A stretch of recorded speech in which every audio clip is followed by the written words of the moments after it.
Hello,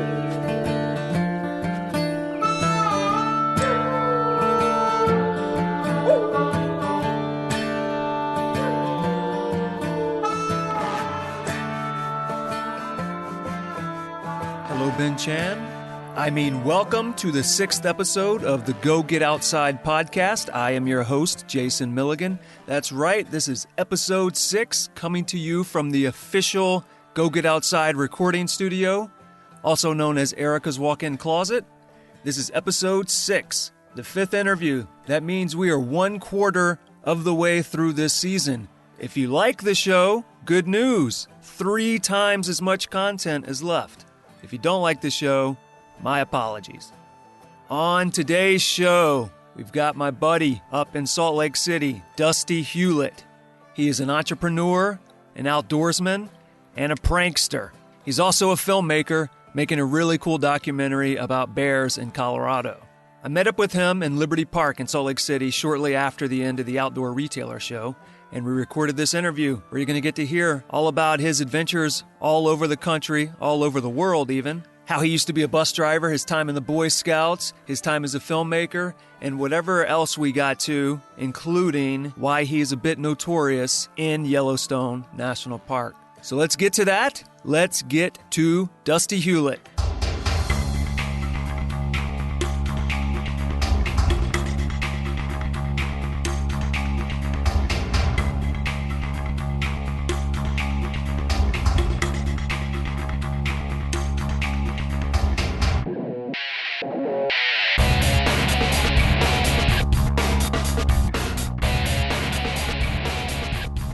We're here at Liberty Park, where people are bare fist boxing. So, I'm Dusty. I've never received a speeding ticket, but I have been ticketed for disturbing the peace in Yellowstone National Park with a gorilla costume. I have received speeding tickets, including one a few weeks ago, and I have not been arrested for disturbing the peace in a gorilla costume. Although I did have a cop threaten me because I was wearing a Miss Louisiana costume at some sort of club. And I tried to hug him or something. But that was a long time ago.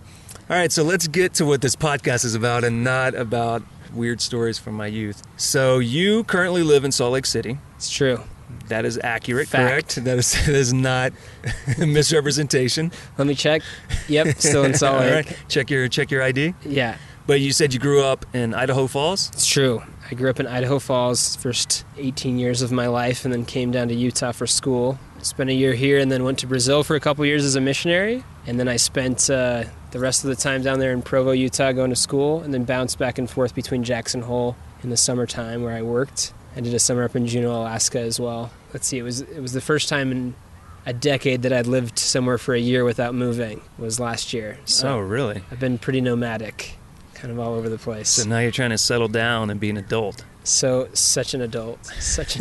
No.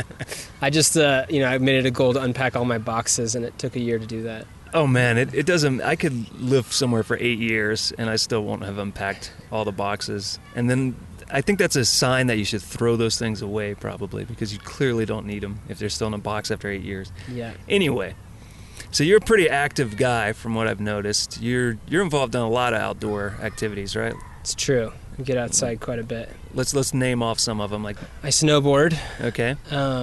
Yeah, we do a lot of whitewater rafting. Mm-hmm. So I grew up with a father who was a scoutmaster for 22 years and didn't miss a monthly camp out for 17 of those. So by default, I didn't miss a monthly camp out for many of those. My parents were also volunteer coordinators for a city rafting club, so a lot of whitewater rafting through the Alpine Club there. So you were born into the outdoors. You didn't have to discover it. It was thrust upon you. It was, yes. We had every self-propelled mode of transportation you could think of at our house, from whitewater rafts to kayaks to anything in between, bikes and all that stuff. Were you very near the wilderness where you grew up, or rivers or anything like that? Yeah, so Idaho Falls is a small town. I don't know what it is today, maybe 70 or 80,000 people, but it's on the edge of the Snake River Plain, kind of the rolling hills leading up to the Tetons. And then to the north you have Island Park and Yellowstone. And so it's a pretty quick drive in any direction to get into some pretty awesome, stunning wilderness. And then a favorite spot for us is over in central Idaho. Frank Church Wilderness is the largest wilderness outside of Alaska that's untouched. So we do a lot of river trips crisscrossing through that a week at a time with no roads. So that's a favorite pastime. So yeah, it's pretty accessible when you're up there in the southeast corner of Idaho. And your dad was a scoutmaster, you said. He was a Does scoutmaster. that mean you started as a Cub Scout? I did it. Did and you Cub went Scouts. into Boy Scout, Eagle Scout, all that? Boy Scout, Eagle Scout, all the above, yeah. Do you remember the motto? The motto. Or the whatever they call it. I'm trying to think which one's which. You got the oath, the The motto, oath. Maybe and it's the the law. oath then. Oh, there are 3. Yeah. Do you remember all the 3? motto is just be prepared. Oh, right. What's So I the remember oath? that The one. oath's what I'm thinking of. What's that one? The oath. Man, now you're putting me on the spot. I am putting you on the spot. Make your dad proud right now. Let's see. On my honor, I will do my best to do my duty to God and my country, to help other people, and to obey the Scout law. Is that it? I think I think that's right, because there is an article in some magazine I was looking at recently that cited the oath, and I think that's right. I hope so. And if it's not, I'm My dad's sure gonna your be dad will really let you know. disappointed. He'll disown you, and then you'll just have to move forward with the rest of your life. Yeah. So Eagle Scout, right? That's the end of the line? It was for me. I think It there's was. a few other steps you can take, but All right. I moved on to other adventures. What would be after an eagle? So from a cub to an eagle to like a bear or something? There's the Order of the Arrow. And Oh, really? I think is the next kind of tier. And then my dad is like kind of like a lifetime scout reward. He has the silver beaver, so that's a pretty big deal. And then I think there's one more above that. It's like it's golden, and I can't remember what the status is, but that's like very few people will receive. So do you have a bunch of patches? I have lots of merit badges somewhere. Yeah. I had to get a whole bunch of them to get my eagle. So Were there any that were particularly interesting? yeah, I mean, wilderness survival stands out as a pretty wild one when you're 12 years old and having to build a shelter to sleep in. Did your dad just leave you in the middle of somewhere, and then if you made it back to civilization, you got your merit badge? Is that how that worked? No, it was pre-reality TV, so it wasn't quite as informed, by those Naked and Afraid, dropping people off Right, in the middle of nowhere. He actually allowed you to be clothed? Yeah. No, but he did a killer job, and we had amazing experiences, and we'd show up on a week-long backpacking trip up in the White Clouds, and he would have smuggled in a couple life jackets so that we could all build rafts and have timed races across this mountain lake that we had hiked 10 miles to get to. And so a lot of survival challenges that were just pretty hilarious to see people's boats sinking with them still paddling up to their necks in water. A lot of those things were super fun, super awesome, and great campouts, killer backpacking trips, all kinds of encounters with wildlife and bears in beautiful places. So. Is there a backcountry cooking merit badge? I feel like there must be. I'm trying to think if there's any requirement for... You have to make There's really a cooking good merit s'mores badge, or something? but I don't think that is necessarily like an outdoor cooking kind of thing. But I do remember cooking, a lot of fish on sticks and rocks, which is actually a fascinating experiment. Find a flat rock and catch trout and heat her up. Do you heat up the rock? Yeah. You throw it in the fire, let it warm up? Yeah, and put then the rock on next to the fire, get it really hot, and you can cook fish. And you just place the fish on the rock, or do you place it in tinfoil or something like that? Straight on the rock? Wash the rock off straight on the rock, yeah. Sweet. That's a pretty good thing to keep in mind. So I was never a Boy Scout, but my little brother was a Cub Scout for like a year or something. And I remember he had the manual. And the thing I learned from the Cub Scout manual I found really interesting, because it's not something I would think I've learned from that organization. The reason I know how to properly tie a tie is from the Cub Scout manual.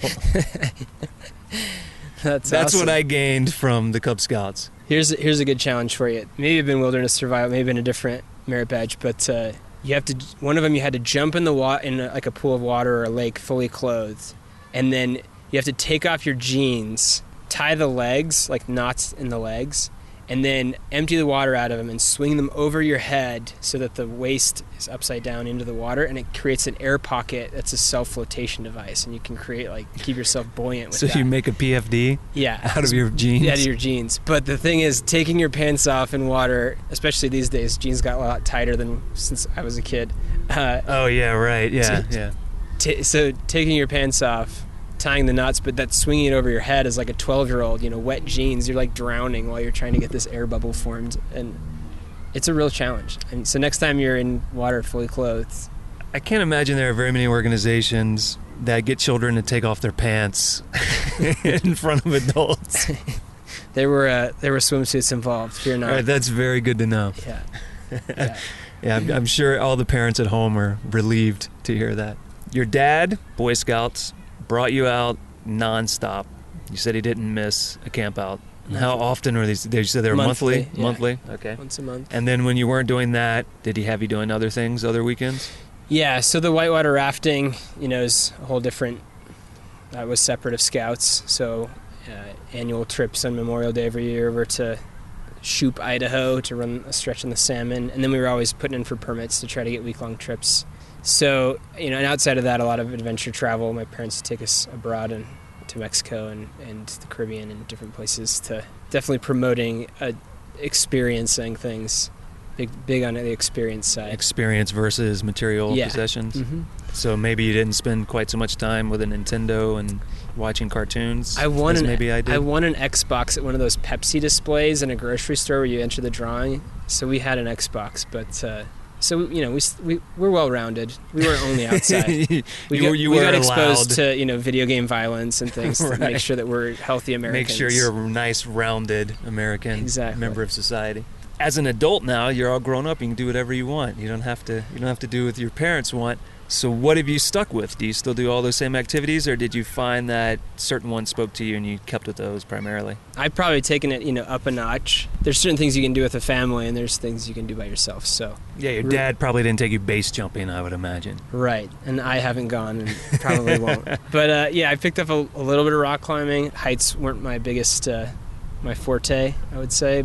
But I've adapted and picked some of that up. I work in the film industry and the adventure film stuff and try to find ways for people to pay for me to go to crazy places and film amazing things. So straight out of school, I went to the Philippines and filmed all over the islands there, and went to Nepal and filmed a group heading into Everest Base Camp, and got the bug of, the camera can take you to incredible places and experience amazing things that are pretty off the beaten path. So I think that I'm always seeking those experiences now. I think there's a lot more interest in that.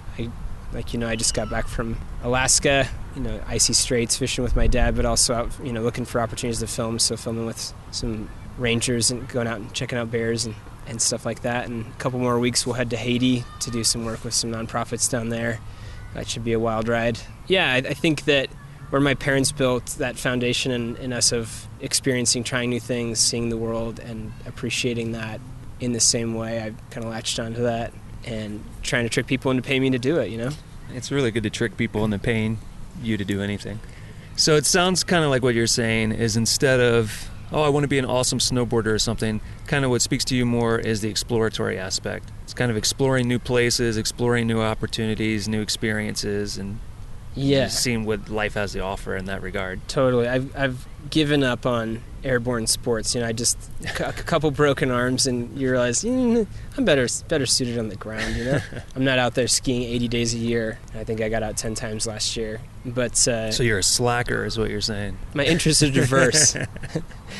My life doesn't revolve around one activity. Right.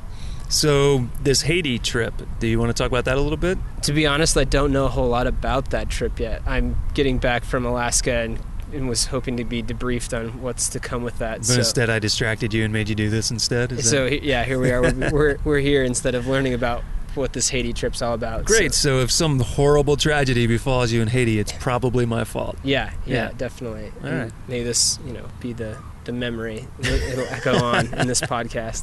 So what we should do is we should have a requiem for you at the end of this, just in case we need it. Please do. I think that would be wise. What about this Alaska trip? You gave us a brief idea of what happened there. Anything stand out? So the Alaska trip was more about getting out with my dad and going fishing, because that's like his happy place, and he feels badly about how often he thinks about fishing for salmon in Alaska and halibuts. Definitely that was the main motive, up there fishing for a week. So pretty laid back, more vacation. What kind of fishing is that? That is trolling for salmon through ocean channels amidst the mountains of southeast Alaska, and then deep sea fishing for halibut. Explain that process to me. I'm super ignorant about fishing related sports. You get in a boat.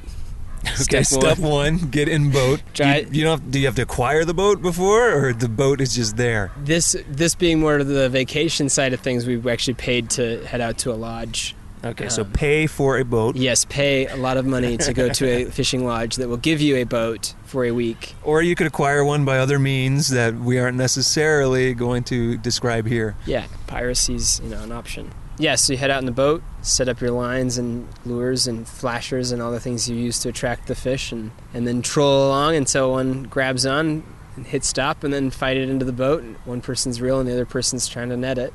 Is this one of those where you beat them with clubs after you catch them, or is that not necessary? Salmon, not so much, but the halibut, definitely. The last time we were up there, I caught an 89-pound halibut. That's almost as heavy as my girlfriend. Really? Yeah. If you get an 89-pound halibut into the small fishing boat with you, there's a chance that you will be thrown out of small fishing boat into cold water. So, yes, you do carefully and lovingly bash the head in of the fish. Explain how you lovingly bash the head of the fish. You do it lovingly because, you love the idea of eating that fish, and you try to hit it right between the eyes so it's swift and has a quick death. Okay, so you try to be as humane as you can when murdering something. Yes, humane murder.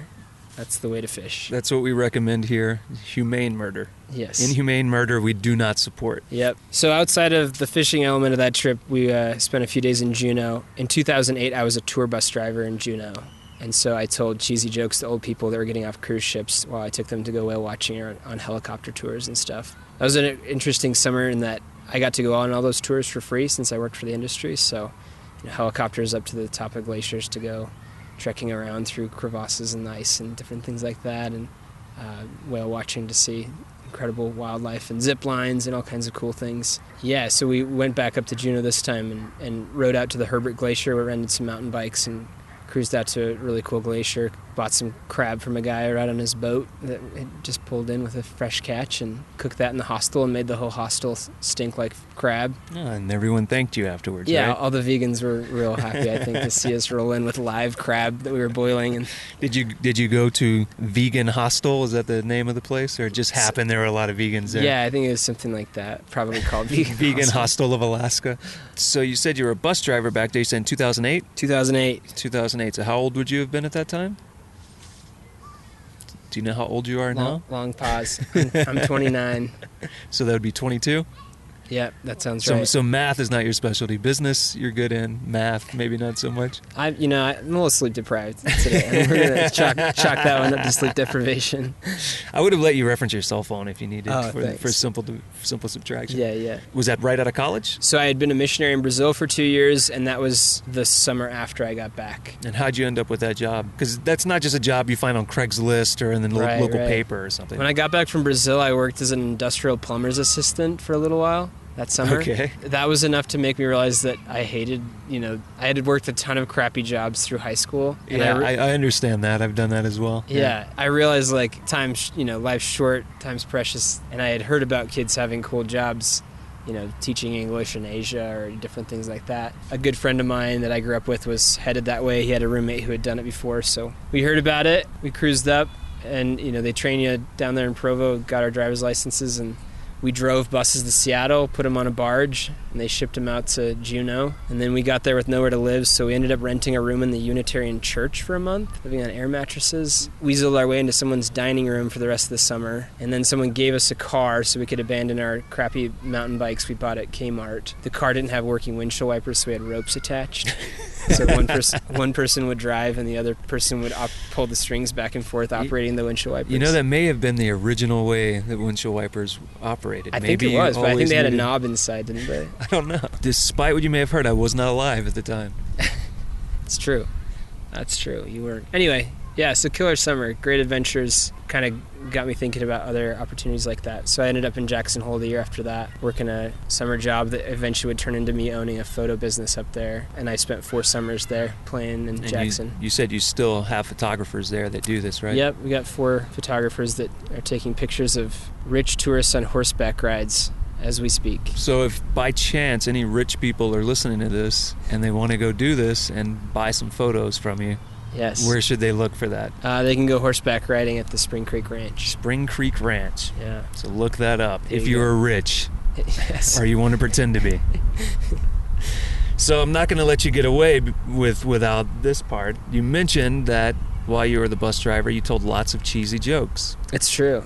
So let's hear some. It took me like 3 weeks to bring myself to start telling the type of jokes that would really land with the crowd that's on their 50th wedding anniversary trip.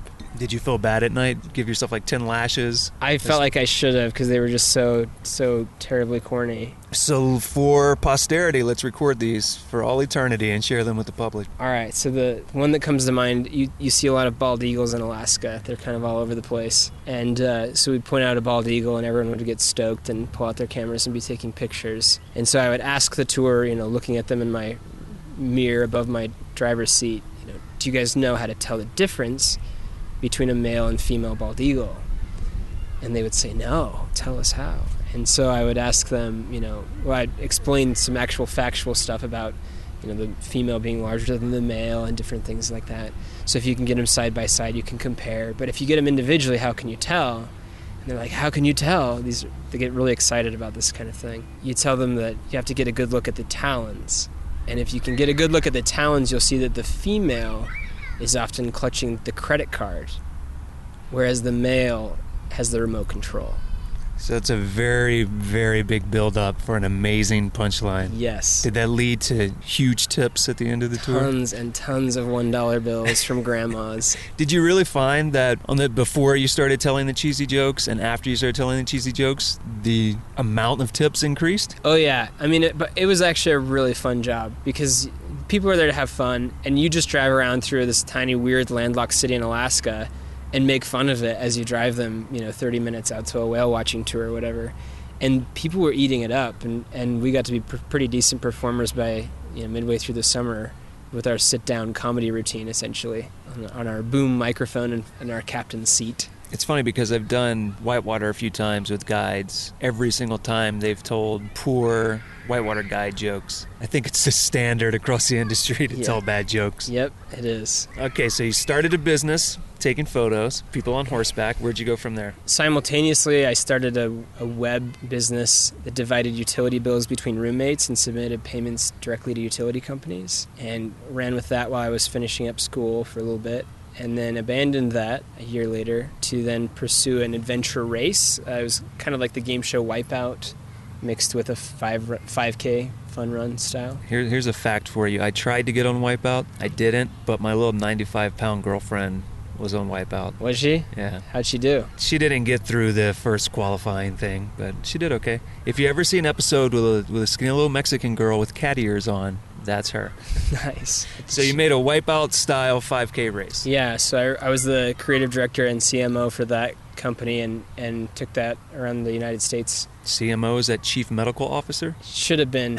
I wish that I had more first aid going into that venture. What is a CMO? Chief Marketing Officer. Marketing, okay. Yeah. Very similar to medical. Yes. Yeah. Did the race thing for a year and a half and left that. Is that race still going on, or has it since folded? Or It's maybe 10 months after I left, I heard that one of the key investments that was supposed to come in to help them scale had pulled back, so I'm not sure where they're at right now, but I don't think currently there are any races. They're not out on the road at the moment. Okay. What were some of the obstacles in that? They were all custom built, huge inflatables that were, some of them when they were rolled up, they weighed 3,000 pounds and were the size of a small car. Oh my God. These were inflatable? Yeah. And they weighed 3,000 pounds? Yeah. So we would have to hire like 12 temp workers to help us unroll them and inflate them and stuff. So this would tour, right? It would tour around the country? So it all fit onto a semi and drove on to the next city. So and it was set very up expensive to move these things, I would imagine. It was a ton of work. It was like we started a circus without the elephants to do the heavy lifting. And right.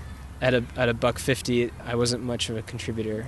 Right. So you put that race together for a little while and you moved on from that. Yeah. Your ADD brought you elsewhere. It's true. Yeah. So all along I'd been doing film stuff on the side. A lot of the work I did for the race was film related, and kind of the YouTube scene exploded at that point, especially out of Utah.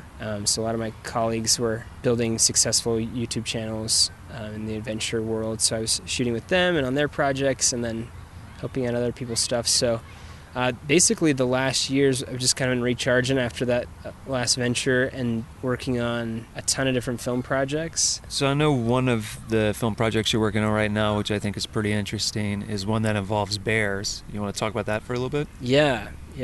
To get to the bears, you got to go to the deer first. When I was a kid, as a 12-year-old, my dad hooked up with some people from the local Fish and Game in Idaho, and they were headed out to do a survey. And so I went with them. They set up nets across this ravine and then herded the deer down through it with a helicopter. And the deer hit the nets, and then you're hiding in the bushes and have to run out and tackle the deer. And as a 12-year-old, that was an incredibly... This was your version of football growing up? Basically, yeah. As a soccer player, that was as close to football as I came. Yeah, pretty much the most insane thing I'd ever seen under adult supervision was doing that. So what was the purpose of herding the deer in the nets and then tackling them? You kind of left that part out. Leaving that hanging. No, so just for fun? Just for a good time. No, they will be adamant that that's not the case. Once they catch the deer, they're putting radio collars on the fawns and tracking survival rates through the winter.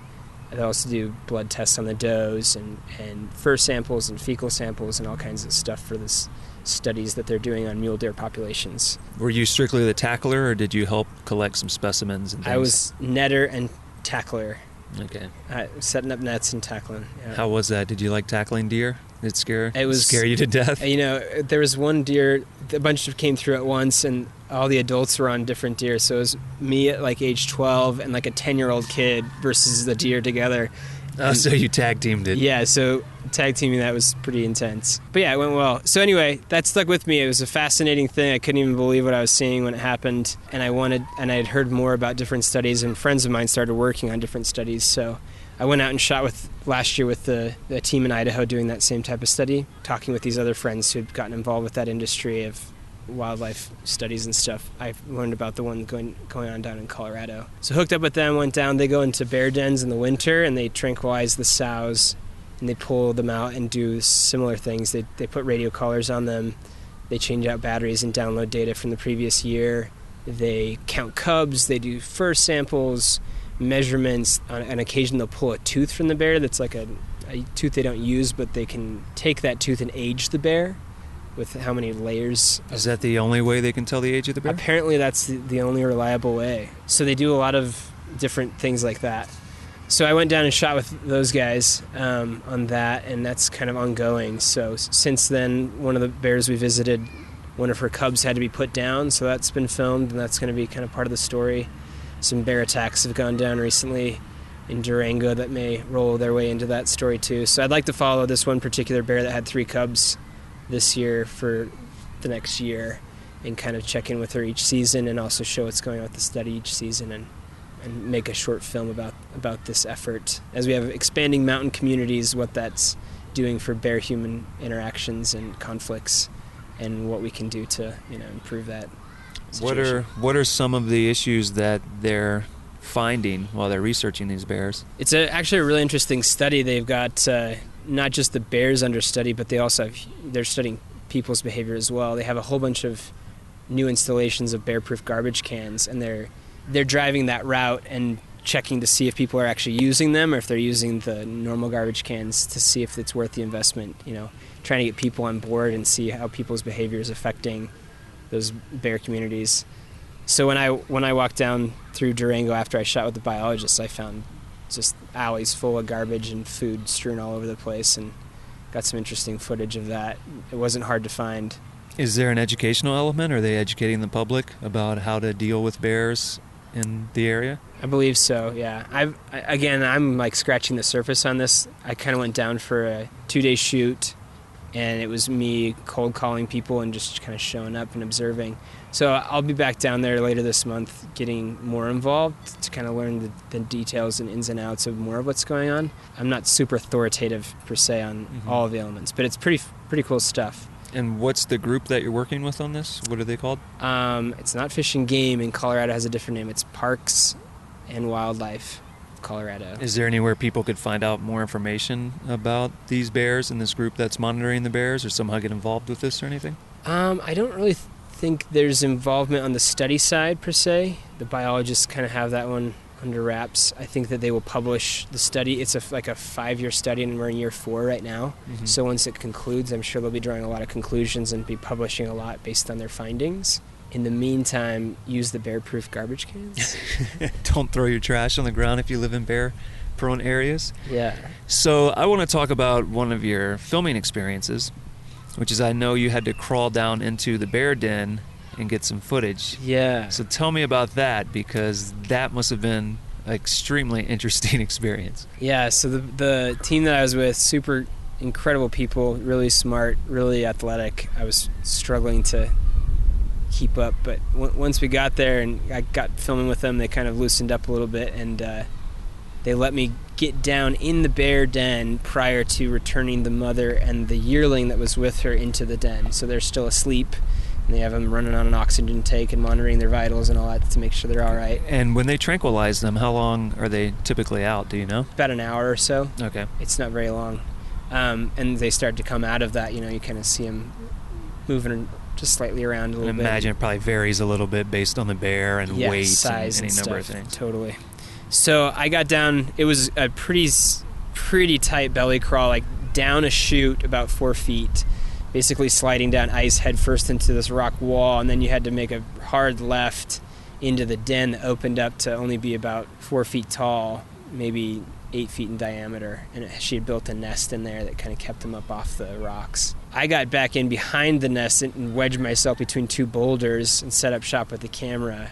Did you have enough light coming in through the opening, or did you have to bring lights with you as well? I didn't have lights, so what I did was I set up so I could silhouette the action against the opening. And so down came a biologist first, and then they start bringing in the bears, and it's tight quarters for 2 bears, let alone 2 extra people in there.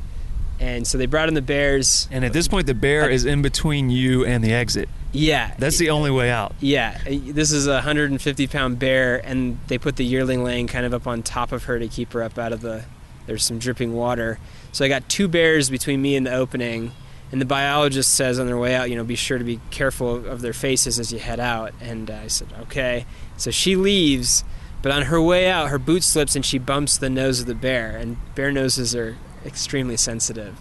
And the bear, I just see those silhouetted ears. I got the profile of its head. The ears just raise up, just slowly lift up, to an alert status. And it's just, pure adrenaline, just like could feel myself internally freaking out. And you can hear me on the footage actually say, I think she's waking up. I think she's waking up.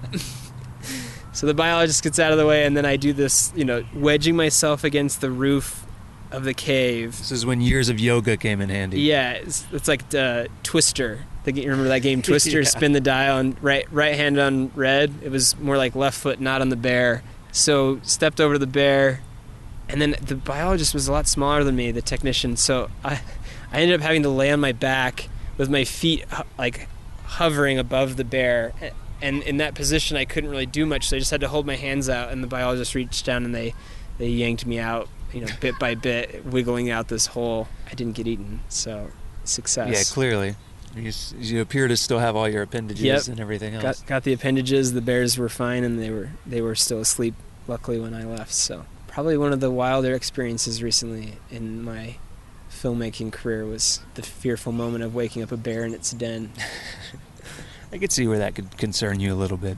You also got to shoot with the cubs as well, and you even got to hold some of the cubs, didn't you? Yeah, so the next day we went to bear B7's den. That's the bear that I'm trying to follow. B7 had 3 cubs this year, and so when they're little tiny cubs that are brand new born, just a couple months old, they don't tranquilize them. They just hold them. It's like holding the cutest thing on earth with razor blades attached to its paws. Right. They're awesome. They're very deadly teddy bears. But man, those claws are wild. So I filmed, and then they let me hold him for a second right before we put him back in, and holding 3 bear cubs at once was pretty hilarious as they're all squirming around trying to get away and have they formed teeth much? Like, do they milk teeth, or do they have full fangs? Or? At that point, they had really cute little snouts and no teeth. So so that's really, good. Really cute little bear faces with just gums, no teeth. But the claws, man, they were like cut your shirt up kind of. So clearly those developed pretty quickly. Yeah. Pretty early on. Yep, first thing. So we worked that bear. That bear was so big they couldn't bring it out of the den, so they did all the measurements and stuff, climbing in the den with her, and then put the cubs back and took off. Do you have more shoots planned with them, or are you trying to work on more shoots with them? Yep. My hope is to follow it over the course of a year, check in every other month or so. And my next shoot down there is hopefully 4 days in August, later this month.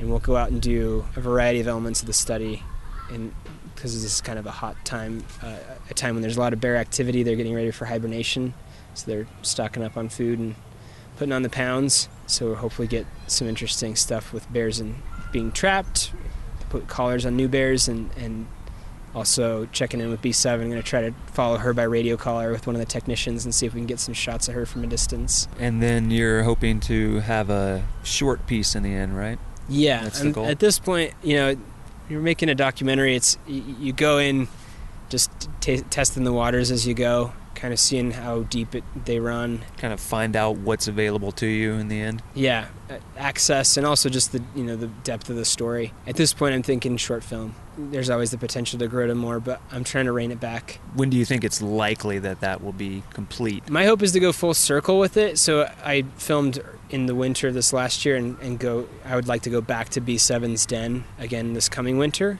And that would be the end of shooting, and then be editing, hopefully for submission festivals during the summer of 2016. So the goal is summer of next year. Yeah. That's when you'd like to be done. So that's one of your projects you have going on right now. Are you working on 15, 20 others at the same time? I always have too many irons in the fire. I did the entrepreneurship emphasis in my business program because the idea of a corporate job for 40 years was not something that appealed to me. You have to take into account how risk averse you are. And I would say that my way of dealing with risk is diversification. I have a variety of ventures, from the photo business to my film work to other business ideas that we're always kicking around. Yeah, kind of just pursuing that. My mission, I guess, is kind of threefold. I'd like to be creatively free, have the financial stability, and social impact.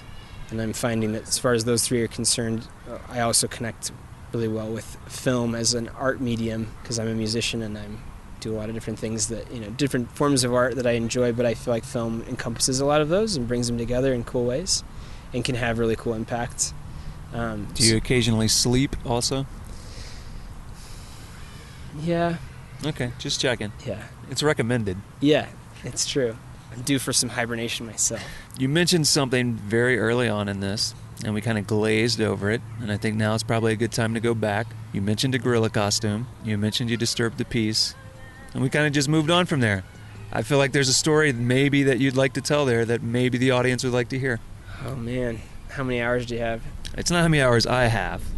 How many hours do you have? What's the short version of this story? Yeah. So disturbing the peace, that's all in the eyes of the beholder, right? Display of art, a loving gesture. It can be taken in a lot of different ways. Creativity loves constraints. Growing up in a small town in Idaho, we had plenty of the amenities that you would want, but we also had certain limitations. So our town was just small enough that no one shot us for the things we did. But it was just big enough that no one recognized us on the second time around, right? Really creative group of friends, a lot of fun, very interesting experiences. One of which was buying a gorilla suit on eBay. For some reason, the idea came to me that, you go to Yellowstone and you just pull over your car and point, and 6 other people will pull over because, everyone wants to see the animals. If you give them something black and furry to look at and you put it across the river and 400 yards out, or 300 yards or however far, they'll stop and they'll stay. This is how the Bigfoot sightings began. And then once they stop and stay, it snowballs. So then you have, the Swedish guy who's got his scope out now and he's looking through it and he says, "It is not a bear, it is a gorilla." And then they're trying to decide if gorillas live in Yellowstone because they thought mountain gorillas were a different continent. And so, we had friends out there, and then we had others of us taking turns being planted up on the hillside to be the pointers to get the ball rolling. The tour buses start to unload, and then suddenly you have several hundred people there, and then traffic's blocked and slowed down, and you have cars lining the side of the road for half a mile each way as people congregate to see this gorilla who's pacing up and down logs and slamming his hands on the ground very stereotypically like a monkey, but he's 400 yards away, so you're not really sure what he's doing. So we actually evaded. We didn't evade. Okay, let me circle back. That sounds bad. While on the hillside, a ranger approached, and a woman asked, who had become aware that it was a guy in a gorilla costume. So someone was actually able to figure that quandary out. Yes. Once the big, 800 millimeter wildlife spotting scopes showed up, people caught on pretty quick that there was a T-shirt hanging There's out a the back zipper. of it. Yeah. So she asked if anything was being done that was illegal. She insisted that there must be, because she was very upset that there was a gorilla. And how could these people be allowed to entertain us? Exactly. In Yellowstone. They're ruining this place for me because I stopped to look at them. And the ranger said, well, he's not doing anything wrong. Oh, really? That's good to know. That was all the cue we needed to take off. And so we drove around and picked him up and took off right as we saw the ranger picking up a second gun from his car and heading out to go talk to the gorilla. But we got them out of there prior to his 400-yard walk to find them. So we went back 2 weeks later, and the buffalo had moved into our ideal location for the gorilla scenario. The buffalo are always so inconsiderate. They're super inconsiderate, it's true. So we decided that a gorilla and the buffalo herd might not go over well for the gorilla, so we moved on to a different location. A ranger pulled by. I like that you didn't give up. No. You're like, well maybe we can keep doing this. The first time there was 4 of us, and we drove home talking about how words will never be able to describe the humor of that day, of how absurd and hilarious it was to watch all those people interacting with that scenario. So we came back this time with 11 people because everyone had heard about it, This time a ranger pulled past. I didn't want to get a seatbelt ticket because we had too many people crammed in the Suburban, so 2 of us wandered up the road. And as we did, the ranger approached the car of our friends, who they decided to lie and tell them they didn't know anything about the gorilla. At the same time, the guy in the gorilla suit walked out of the bushes with a plastic bag, which was the gorilla suit. So the ranger ordered them all out of the car. Meanwhile, I walked up the road and across and was trying to make my way down through the trees to find the gorilla guy who had ran into hiding. And by the time I got there, across the street and able to see the vehicle again, all of our friends are lined up with an armed guard with a shotgun. They're all sitting on the side of the road with their arms behind their backs. And the girl driving the Suburban was being interrogated. And suddenly without intending to become so, we had become fugitives. So my friend Zach and I wandered back up to a scenic overlook where we decided we would stay there and enjoy the view until they came and found us, which they did.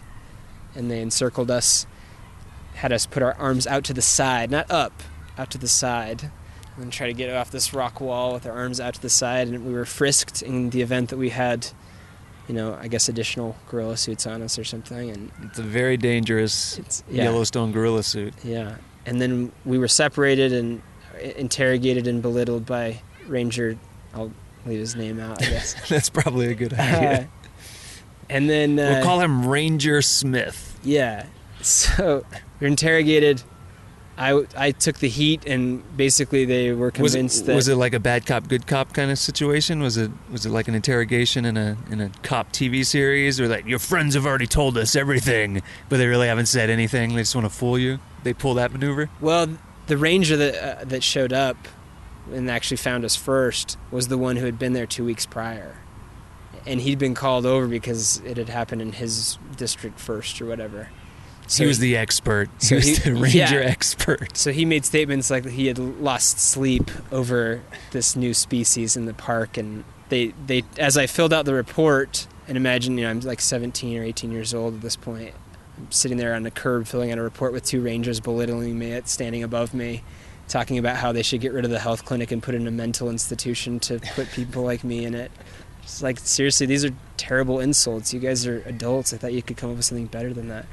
So I'm filling out this report about, the psychological experiment I'd been conducting in the park to see how people would interact with a new species. Very sarcastic. And they took the gorilla suit. They confiscated it. Gave me a $100 ticket. And they also took my mannequin head that was in the bag with the gorilla suit. Because they were worried you were going to do something with the mannequin head later? I think so. You hadn't learned your lesson? Yeah. So we left, and it took us like a few weeks to figure out, through various phone calls, how to get the suit back. And you call Yellowstone and say, I'd like to be transferred to the keeper of the confiscated suit. Items department. And the person on the phone knew the story clearly because they would snicker and say, oh, what was it? And make you say gorilla suit. And so they transfer you. So we finally got there, and the guy at the gate gave us a hard time about getting in there to get it, and my sarcastic friend challenged him, do you think he asked, do you think something's funny? And the guy said, no, you guys could have been, attacked by a bear out there in that suit. So anyway, to wrap up the story, the entire park staff knows about that. And are you allowed in the park still? I am. Okay, there's no poster of you in a gorilla suit. There's do not allow this person into this campground. But a decade after that happened, I went back to Yellowstone with some of those same friends.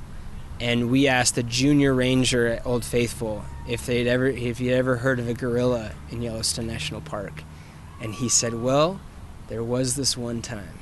So the legend lives on. And actually, last year they called my parents' house looking for me to talk to me because I was the precedent for a new case that had come up in the park. So is there like Yellowstone versus Hulet? I wish. Or something of that nature. My dad wanted to send me back and let me get arrested at Old Faithful just walking around in the suit and film it all and create a hullabaloo about it, but we never did. I think that is probably a great place to end this with the infamous gorilla story. And I encourage everyone, all 4 or 5 people that are listening to this, to go to Yellowstone and inquire about the legendary mountain gorilla and keep this alive. So the thing we should do now, before the show ends, is let people know where they can find out what you're doing, keep up with what you're doing, all of that stuff. Where can people find you? Probably tag along on the Instagram journey. I would think that's a good place where I'm publishing bits and pieces of the projects that I'm working on. So my Instagram is at Dusty Hulet, DUSTYHULET. And is that it? That's all you want people to do is go to Instagram? Nothing else? No website? No private phone number you want to share? Anything like that? No private phone number for now. Website's kind of under construction at the moment. So okay. Probably Instagram for the short run. Message me on Facebook if you guys want to hire me to go somewhere cool and film something with you. Let's do it. All right. Well, thanks for coming out to the park. Thanks for meeting me here and doing this. Yeah. Good to see you again. Yeah, you too.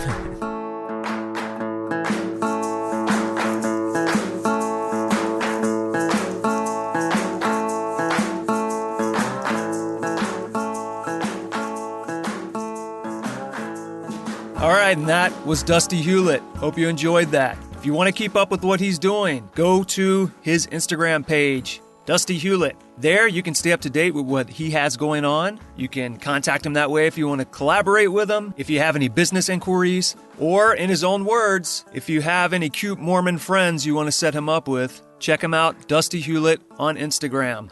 And hopefully by fall of next year, fall of 2016, you should be able to catch that bear documentary in various festivals. Go by our website, gogetoutside.com. There you can find the show notes for this show, links to Dusty's Instagram, a bunch of pics of him doing different things outdoors. If you want to get in touch with us here at the show, email us, go@butcherbirdstudios.com.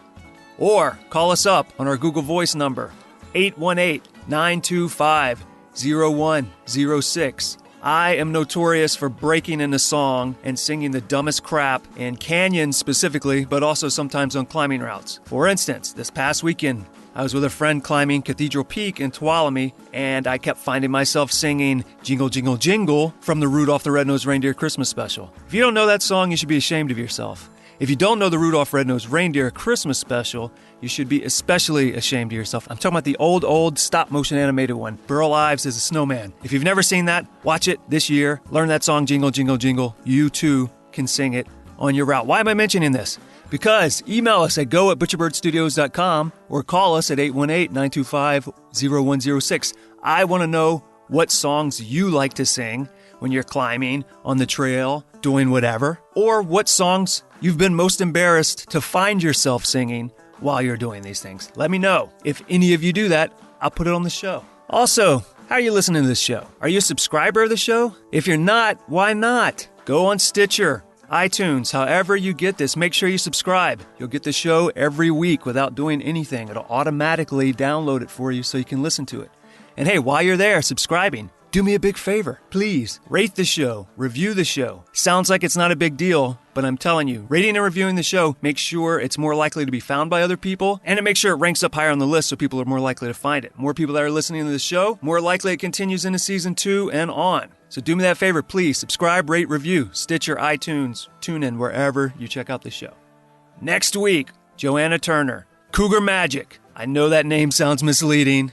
Not the kind of show you might be thinking. It's okay. She's Cougar Magic because she's a camera trapper. That's one of those people that hides cameras out in the wilderness and gets pictures of wild animals in their natural habitat. She gets a lot of pictures of mountain lions, a.k.a. cougars. Thus, she is Cougar Magic. Come back next week. Check that out. That show will be a little different. It is a combination interview, and I went out in the field with her, her dog, and a friend of hers, and I recorded some of that experience. So next week's show will be a mixture of some field audio of us out in the field and an interview with Joanna Turner. Come back, check that out. That's it for this week's show. Thanks for downloading this. Thanks for tuning in. I hope you're coming back next time. See you later.